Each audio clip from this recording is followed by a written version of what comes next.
Okay, so part 2, we left off with this. What we're going to do is we're going to color it. We're going to make it dark again, like so, and just take a little. You probably actually should wait. I should probably wait because a lot of it's bleeding in. But then again, I like the bleeding in look in certain instances because it kind of just gives it this effect. Just gives it different effects, which I really like.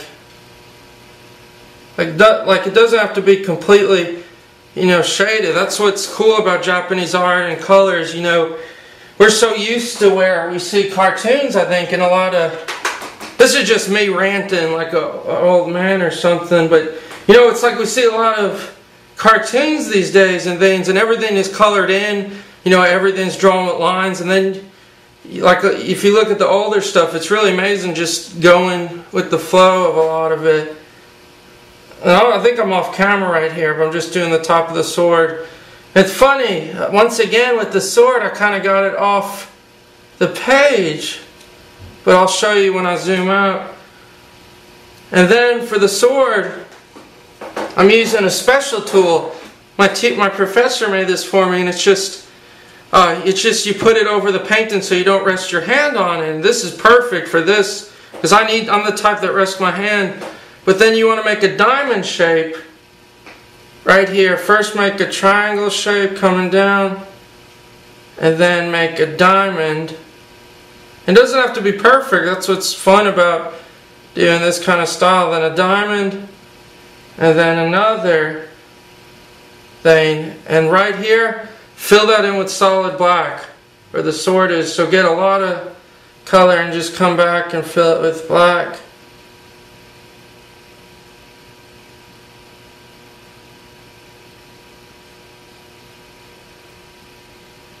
Yeah, and it's amazing. The black watercolors get so dark. When they dry you can tell, but sometimes when you're doing it they really do look like ink. And I highly recommend, if you like doing illustrative work, or like any kind of little things like comic book characters where you do a lot of color and detail, watercolors are the best because, as you can see here, I'm making fairly small lines and areas, and they just soak up perfect on the page. So that's what's going on so far. Then make a little right here, and that's the end of the sword, right at that point. And color that in black. So far we got that. Let's do the hair and then the face right here. Just a little swish up, swish over, and then switch back down, and the little pin. And for the face, get a little fine tune right here. His nose comes down below this ear, so make a little mark. This makes me very nervous because this is like do or die. And then make the line coming up like so, and the nose kind of has a little tip to it, and then make another line here,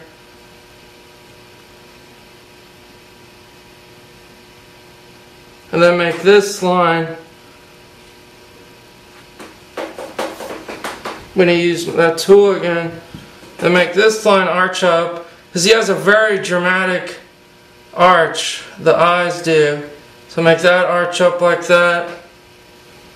And for the other side, do the same thing, kind of like that. And it actually touches his nose, so like so.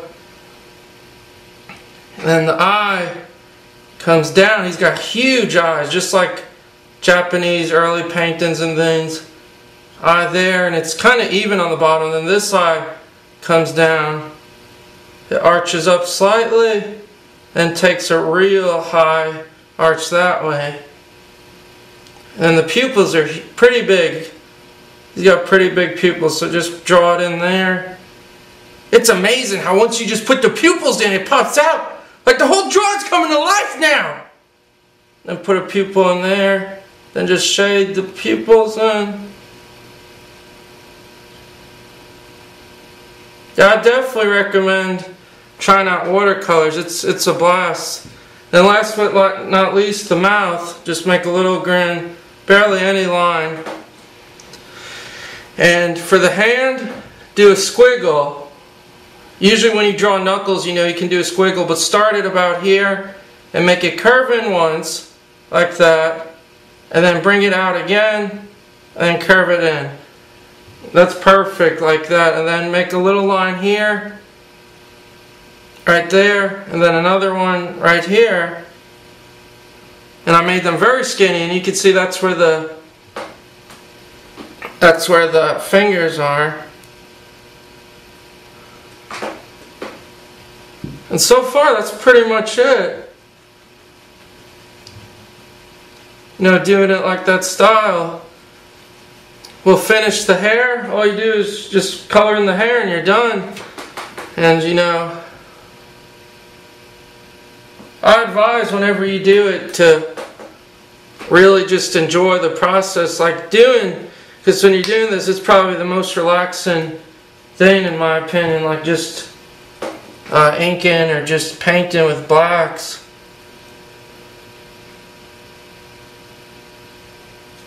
You get the hair.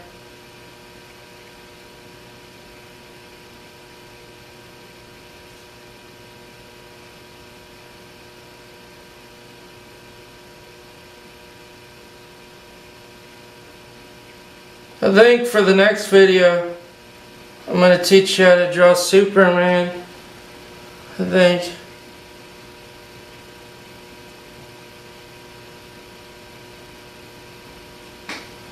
Then the hair and the piece on the top.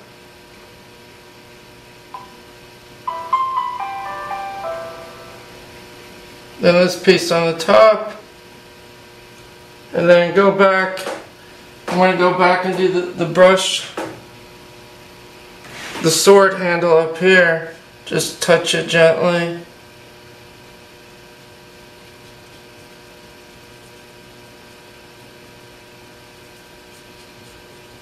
I hope this is on camera, so I don't know. And there you go, that's pretty much how to do Samurai Jack. It came out pretty cool. I'm happy with it. I'm really happy. It's very simple, you know, it's just simple forms, and you know, it's something you can try and hopefully do. And so thank you for checking out, and once again, you know, when you're doing this, just go at your own leisure. And you know, you can do this with a pencil too. Just follow the same method of how to draw the shapes. And that's pretty much how you do it. Thank you for watching. I hope you enjoyed it.